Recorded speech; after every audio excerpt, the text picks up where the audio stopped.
हे WhatsApp, कैसे हो? ठीक हो? Well done. बहुत कंट्रोवर्सी चल रही है बाबू भैया, बहुत कंट्रोवर्सी चल रही है। और उस कंट्रोवर्सी में भी मैंने खूब रीले बनाई है, बिल्कुल पढ़ाई लिखाई छुड़वा दिया और खूब रीले बनाया हम लोगों ने और खूब अपनी अपनी राय परामर्श दिया। ठीक है, कोई बात नहीं है। हम लोगों को कंट्रोवर्सी के बीच बीच में पढ़ना चाहिए, लेकिन हम लोगों ने पढ़ाई थोड़ी रोक दी थी। तुमको पता ही है, नेता आदमी नेता ही करने लगे और थोड़ा सा एजुकेशनल वीडियोस कम अपलोड हो रहे थे। तो आज हम लोग लाइट का सेकेंड पार्ट पढ़ने वाले हैं। चलिए लाइट का सेकेंड पार्ट शुरू करते हैं हम लोग। प्यारे बच्चों, आज हम लोगों के क्लास में लाइट के अंदर हम लोगों को पहली जो पॉइंट पढ़नी है वो पढ़नी है लॉज ऑफ रिफ्लेक्शन के बारे में। लॉज ऑफ रिफ्लेक्शन के बारे में पढ़ना है। और जो दूसरा पॉइंट पढ़ना है वो पढ़ना है इमेज फॉर्मेशन के बारे में। इमेज फॉर्मेशन के बारे में पढ़ना है। और जो तीसरा पॉइंट पढ़ना है वो हमें कुछ स्फेरिकल मिरर के बारे में भी थोड़ी चर्चा करनी है। वैसे तो अगर मैं आप लोगों को शुरुआत से ही समझाने की कोशिश करूं कि लॉज ऑफ रिफ्लेक्शन क्या होते हैं, तो कुछ यूं समझने की बात है कि अगर कोई भी लाइट बीम है, दो बातें मैं समझा देना चाहता हूं। एक बात मैं समझाना चाहता हूं कि बीम क्या होता है और रे क्या होता है। इन दोनों ही बातों को समझिए। रे का मतलब होता है कि एक सिंगल पैरेलल अकेला एक अगर लाइट का सोर्स है जो स्कैटर्ड होते हुए नहीं आ रहा, फैलते हुए नहीं आ रहा है, एक अकेला इंडिविजुअल एक बीम है, तो हम उसे कहते हैं लाइट रे। और जब बात आती है बीम की, तो बीम का मतलब होता है कि इसमें बहुत सारी रे जो है, maybe parallel, maybe imparallel, कोई अलग डायरेक्शन में जा रहा है, कोई ऐसे जा रहा है, कोई ऐसे जा रहा है। इसको अगर हम कंबाइन कर दें तो बन जाता है बिम। इसको अगर हम कंबाइन कर दें तो बन जाता है बिम। और अगर मैं सबको मिटा दूं और एक रे को रहने दूं तो ये अकेला हो जाता है रे। और हम लोग जितनी भी लाइट के अंदर पढ़ने वाले हैं, मेजॉरिटी ऑफ द चीजें जो होंगी वो बेस करके हम लोग पढ़ेंगे रे के बारे में। समझ आ रही है बात ना? So moving ahead we start the next thing. तो भैया बात ऐसी है कि लॉज ऑफ रिफ्लेक्शन होता क्या है? प्यारे बच्चों, बात सिंपल सी है। अगर मैं इमेजिन करूं कि तुम्हारे हाथ में एक गेंद पकड़ा दिया, क्या पकड़ाया हूं? एक बॉल। अब मान के चलो तुमने ये बॉल लिया और सरफेस पे दे के मारा, हाँ। जैसे ही बॉल किसी सरफेस से टकराएगा, क्या वो रिटर्न होगा कि नहीं होगा? ऑब्वियस सी बात है, रिटर्न होगा। मान के चलो तुम्हारे हाथ में कोई बॉल नहीं है, तुम्हारे हाथ में एक सोर्स ऑफ एनर्जी है जिसको लाइट कहा जाता है। क्या कहा जाता है? लाइट कहा जाता है। अगर ऐसा बंडल ऑफ एनर्जी या सोर्स ऑफ एनर्जी जब तुम फेंकोगे या किसी सोर्स से निकलेगा और किसी सरफेस से टकराएगा, टकराने के बाद रिटर्न होगा कि नहीं होगा?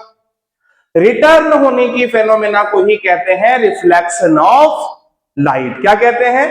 रिफ्लेक्शन ऑफ लाइट कहते हैं। अब प्यारे बच्चों, सवाल यह है कि अगर कोई भी लाइट किसी सरफेस से टकराने के बाद रिटर्न हो रही है, रिफ्लेक्ट हो रही है, तो वो कैसे रिफ्लेक्ट होगी? अगर मान के चलो एक रे जो है वो 45 डिग्री के एंगल पे आके किसी सरफेस से टकरा रही है, तो वो रिटर्न कितने एंगल पे होगी? है कि नहीं पॉइंट? आओ समझते हैं। तो प्यारे बच्चों, बात ऐसी है कि लॉज ऑफ रिफ्लेक्शन दो बातें कहता है। पहली बात कहता है कि कभी भी जो इंसिडेंट रे होता है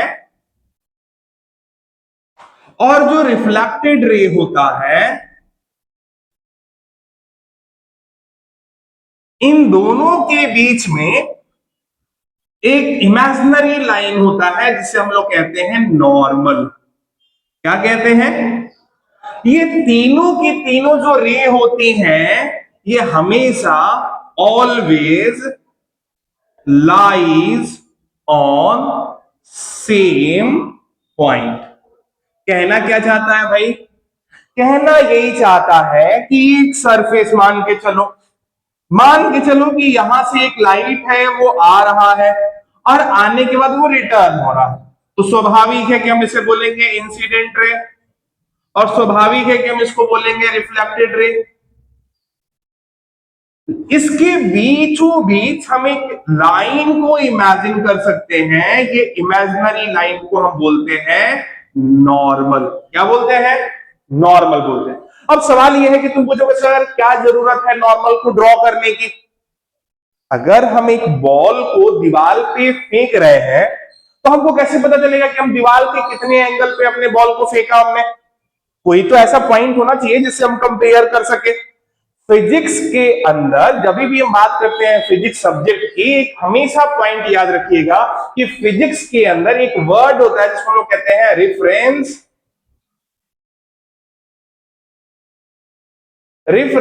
पॉइंट। रेफरेंस पॉइंट का मतलब होता है कि एक ऐसा पॉइंट अगर हो तो ठीक है, वरना हमें इमेजिन करके एक पॉइंट बनाना पड़ता है जिस पॉइंट से हम कंपेयर करते हैं कि भैया हमारा ये ऑब्जेक्ट का बिहेवियर कैसा है। जैसे एक रेस्ट और मोशन का ही एग्जांपल ले लो तुम लोग। Very simple, very simple.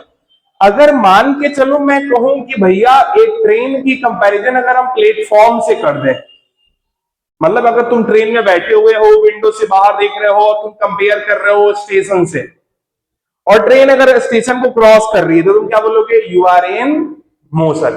लेकिन क्या हो कि सेम ट्रेन के अंदर अगर तुम अपना कंपैरिजन विंडो से कर लो, तुम अपना कंपैरिजन सामने वाले सीट से कर लो, क्या तुम मोशन में होगे क्या? Of course not. यानी reference point give you a data, a comparison by which you can observe that what is the behavior of any physical object। वैसे ही हम एक नॉर्मल को इमेजिनरी लाइन मान के ये हम इमेजिन करते हैं कि ये इंसिडेंट रे नॉर्मल के कितना, किस एंगल पे है, कितना झुका हुआ है, और उससे हम कंपेयर करते हैं कि रिफ्लेक्शन जो है वो कितना रेशियो में हो रहा। याद रहेगी बात? तो मैंने कहा पहले लॉ के हिसाब से कि इंसिडेंट रे, रिफ्लेक्टेड रे और नॉर्मल ये जहां पे मिलते हैं ये सेम पॉइंट पे मिलते हैं। ऐसा कतई संभव नहीं है कि एक सरफेस है, यहाँ पे इंसिडेंट रे मिल रही है, यहां से रिफ्लेक्शन हो रहा है, और बीचों बीच नॉर्मल को हम इमेजिन कर लें। It's never been possible. It's always be compulsory that where the incident ray is meeting on the surface, at the same point the reflection ray should be meted. And it's also very important that at the same point normal, it means imaginary line should be drawn. Are you getting it? Moving ahead, आगे बढ़ते हुए हम लोग अब second law के बारे में चर्चा करते हैं। तो प्यारे बच्चों बात ऐसी है कि हमारा सेकेंड लॉ कहता है कि भैया जो इंसिडेंट एंगल है, एंगल ऑफ इंसिडेंस जो है वो हमेशा बराबर होता है एंगल ऑफ रिफ्लेक्शन के। एंगल ऑफ इंसिडेंट क्या होता है? हमेशा बराबर होता है एंगल ऑफ रिफ्लेक्शन के। इसका मतलब हुआ angle i is always equal to angle r. क्या होता है ऐसा समझाइए एक बार। देखो ये एक मान के चलो कोई सरफेस है, सरफेस के ऊपर ये एक हमारी इंसिडेंट रे है, टकराने के बाद रिफ्लेक्ट हुई। मान के चलो हमने इसके बीच में एक लाइन ड्रॉ कर दिया, और ये लाइन जो है कुछ यूं है। ये हो गया इंसिडेंट रे, ये हो गया रिफ्लेक्टेड रे, ये हो गया हमारा नॉर्मल। अब याद रखना नॉर्मल और इंसिडेंट रे के बीच में ये जो खाली गैप है या ये जो डिस्प्लेसमेंट है, इस डिस्प्लेसमेंट को हम कहते हैं एंगल ऑफ इंसिडेंस। क्या कहते हैं? Angle of incidence. और इस नॉर्मल और रिफ्लेक्टेड रे के बीच में जो गैप है इसे हम रिप्रेजेंट करते हैं एंगल ऑफ रिफ्लेक्शन। तो जिस एंगल पे इंसिडेंट रे आएगी उसी एंगल पे रिफ्लेक्टेड रे रिटर्न होगी। मतलब जैसे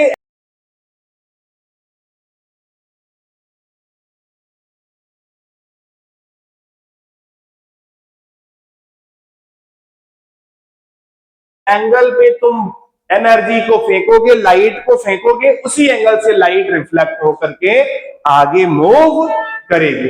मूविंग अहेड, अगर हम इसी तरह से एक सवाल तुमसे पूछें कि बताओ भैया, एक रामू काका है और ये रामू काका जो है उन्होंने एक टॉर्च जलाया और टॉर्च जो है, ये टॉर्च लाइट जो है उन्होंने फॉल कराया on a mirror with an angle of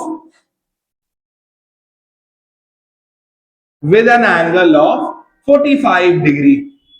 तो क्या तुम बता सकते हो कि रिफ्लेक्शन का एंगल क्या होगा? तो can you find that angle of reflection? Angle of reflection, क्या तुम रिफ्लेक्शन का एंगल बता सकते हो? अगर रामू काका एक टॉर्च लाइट को मिरर पे डाल रहे हैं और उन्होंने डाला है वो 45 डिग्री के साथ डाला है, तो एंगल ऑफ रिफ्लेक्शन क्या होगा, बता सकते हो क्या? मुझे उम्मीद है कि तुम बताओगे और मुझे उम्मीद है कि तुम कमेंट में आंसर जरूर करोगे। मूविंग अहेड, आगे बढ़ते हैं। अभी मुझे उम्मीद है कि आप लोगों को अभी सारे लोगों को आराम से अपनी पढ़ाई करने में कोई दिक्कत तो नहीं हो रही होगी। गर्मी की छुट्टियां चल रही हैं, बताओ भैया तुम लोगों की गर्मी की छुट्टियां कैसी चल रही हैं? क्या तुम लोग अपनी गर्मी की छुट्टी में कहीं घूमने गए हो या अपने घर पे ही हो, या फिर हम लोगों के बचपन की तरह जैसे हम लोग बचपन में मामा घर या नानी घर जाया करते थे, क्या तुम लोग भी वैसे ही कहीं गए हो या फिर कहीं तुम लोगों ने बाहर कहीं घूमने का प्लान किया हुआ है? जरूर बताना भैया। अगर सामने होते तो बहुत सारी बातें कर लेते, लेकिन यहाँ पे तो बात करने का एक ही जरिया है भैया। कमेंट करो और कमेंट में बताओ कि भैया कैसे और कहां अपनी गर्मी की छुट्टियों को तुम एंजॉय कर रहे हो। अब भैया अगला जो चीज हम लोग पढ़ने वाले हैं वो पढ़ने वाले हैं लॉज ऑफ रिफ्लेक्शन। समझ आया क्या? पहला लॉ बताया कि इंसिडेंट रे, रिफ्लेक्टेड रे और नॉर्मल तीनों एक ही जगह पे होता है। दूसरा चीज हमने क्या बताया, एंगल ऑफ इंसिडेंस और एंगल ऑफ रिफ्लेक्शन हमेशा बराबर रहता है काका। आगे बढ़ते हैं। अब अगला जो टॉपिक हम लोग पढ़ने वाले हैं वो पढ़ने वाले हैं इमेज फॉर्मेशन। क्या पढ़ने वाले हैं? देखो भैया, इमेज फॉर्मेशन के लिए सबसे इंपॉर्टेंट जो टर्म है वो ये है कि हमेशा इमेज वहीं पे फॉर्म होती है जहां पे रिफ्लेक्टेड रेज जो होती है ये आपस में मिलती है। जहां पे at least two reflected rays are meeting to each other at the same place, image can be formed.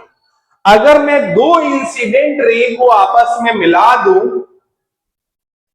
तो कभी भी कोई भी इमेज फॉर्म नहीं होगी। लेकिन अगर मैं दो रिफ्लेक्टेड रे को मिला दूं तो ये प्रबल संभावना है कि वहां पे इमेज फॉर्म हो जाएगा। अच्छा, मैं ना आगे जाते हुए मैं एक चीज भूल गया, मैं आप लोगों को ये चीज अगली क्लास में बता दूंगा। तुम लोगों से एक मेरा सवाल है जो कि तुम लोग क्लास 8 में भी पढ़े होगे लाइफ चैप्टर के अंदर, कि is law of reflection is valid for all surfaces और not? क्या लॉ ऑफ रिफ्लेक्शन सभी सरफेस के लिए वैलिड होता है या नहीं? और सभी सरफेस में कौन कौन सी सरफेस? एक तो हो गया भैया प्लेन सरफेस,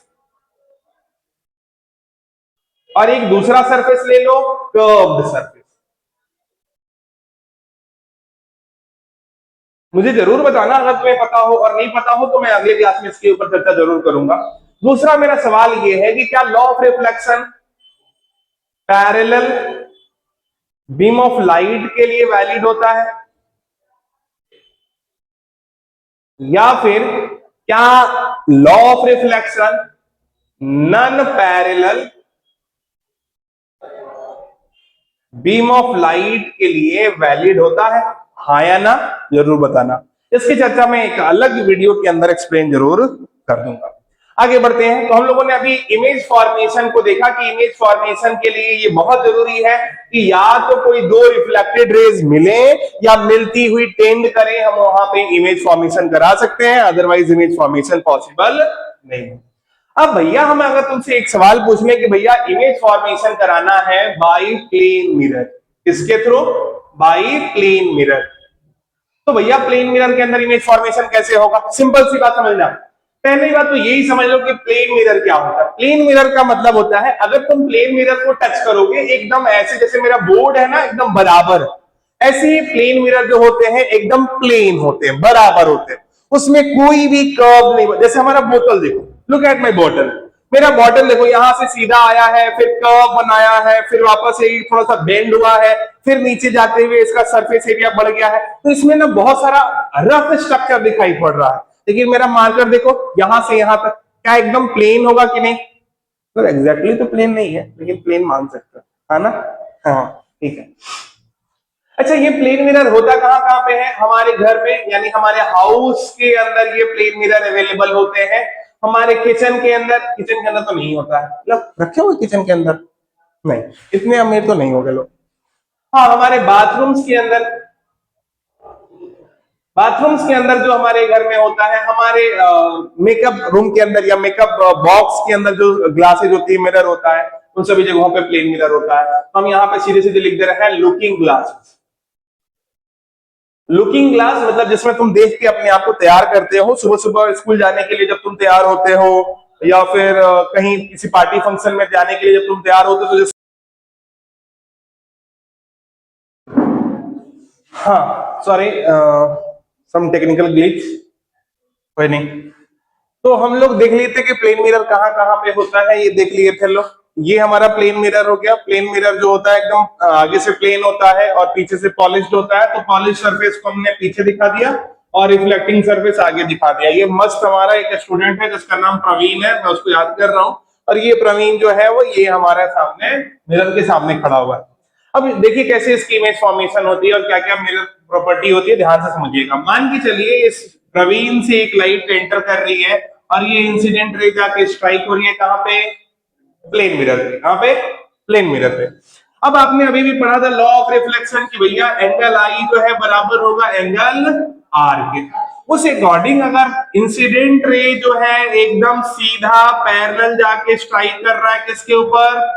मिरर के ऊपर, तो भैया रिफ्लेक्शन का जो रे होगा वो भी ऐसे ही होगा, यानी सेम पाथ पे रिटर्न हो जाएगा। क्यों? क्योंकि मान के चलिए ये एक सरफेस है, सरफेस के ऊपर हम ठीक 90 डिग्री के एंगल से अगर कोई लाइट इंसिडेंट कराएंगे तो 90 डिग्री पे अगर लाइट आएगी तो 90 डिग्री पे ही लाइट रिटर्न, यानी सेम पाथ से आई और सेम पाथ से रिटर्न हो गई।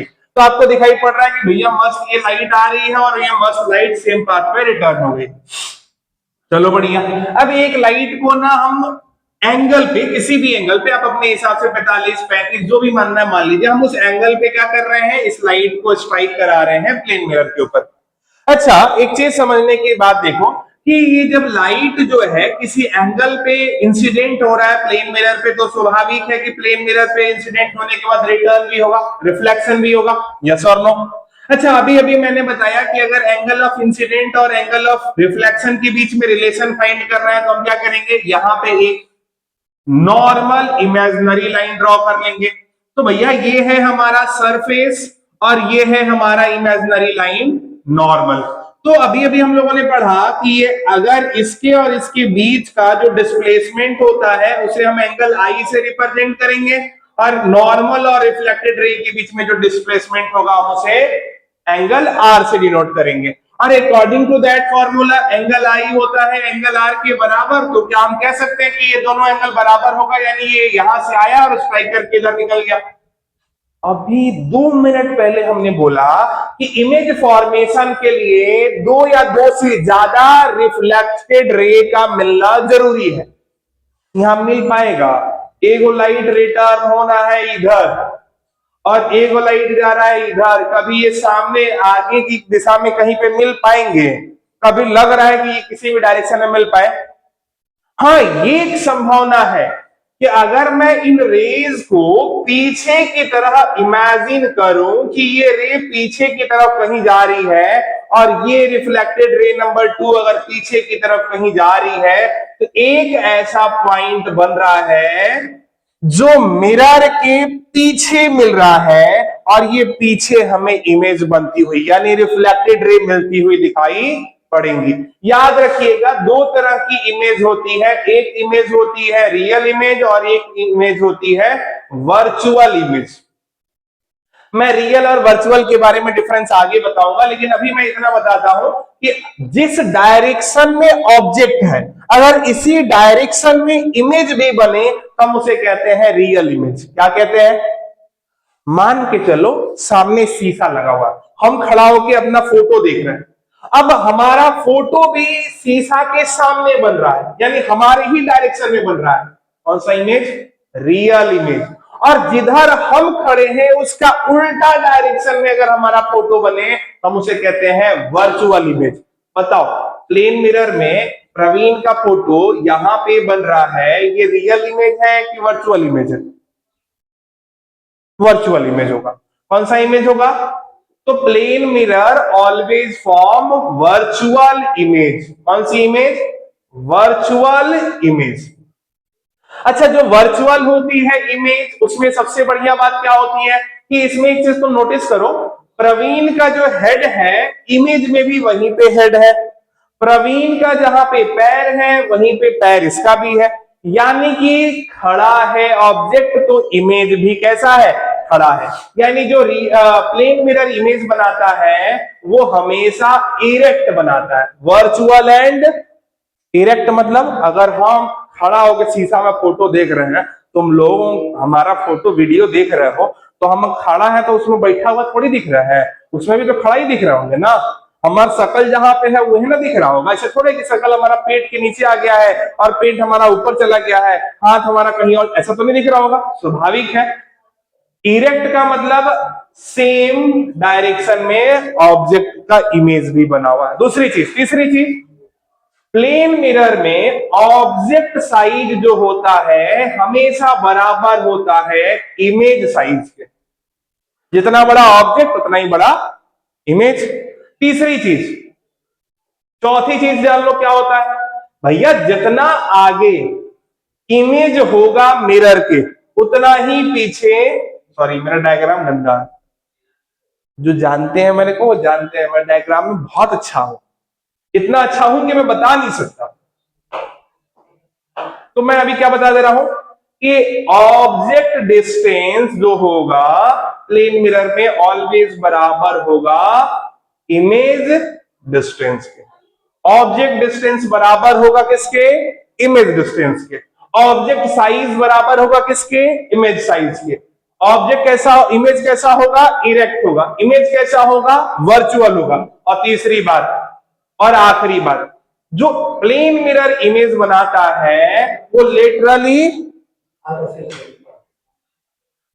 जो प्लेन मिरर इमेज बनाता है वो लेटरली इन्वर्टेड बनाता है। लेटरली, लेटरल का मतलब होता है लेटने वाला पार्ट, लेफ्ट वाला राइट साइड, राइट वाला लेफ्ट साइड। मतलब अगर हम शीशा में, अच्छा एक छोटा सा बात सुनो, तुम लोग जब बाथरूम में नहाते हो और नहाते हुए अपने शीशे के सामने अगर कभी अपने आप को देखते हो तो तुम तो खड़ा हो इधर से, और जो प्लेन मिरर में इमेज बन रही है वो कहां से बन रही है? तुम्हारे अपोजिट। तो क्या तुम्हारा लेफ्ट वाला साइड उसका राइट हो जाएगा कि नहीं? और तुम्हारा राइट वाला साइड उसका लेफ्ट हो जाएगा कि नहीं? हमारा लेफ्ट राइट मत मैच करना, लेकिन तुम तो ऐसा देखते होगे कि मान लीजिए चलो हम यहाँ सामने मेरे इमेज मिरर लगी हुई है और हम सामने फोटो देख रहे हैं, तो हमारा डायरेक्शन इधर से है तो इमेज का डायरेक्शन क्या लेटरल इन्वर्टेड होगा कि नहीं? बहुत बढ़िया। देखो, हम अपनी क्लास को इस पॉइंट से आगे ले जाना बहुत अच्छे से चाहते हैं, लेकिन हम ले नहीं जा पाएंगे क्योंकि हमारे फोन में कुछ टेक्निकल ग्लिच आ रहे हैं, तो उस वजह से आई कैंट रजिस्ट। यहीं पे क्लास को समाप्त करते हैं और अगले क्लास की कोशिश करेंगे कि अगले क्लास के अंदर हम बचे हुए पॉइंट्स को कवर करें। Thank you very much, have a good day और मुस्कुराते रहो।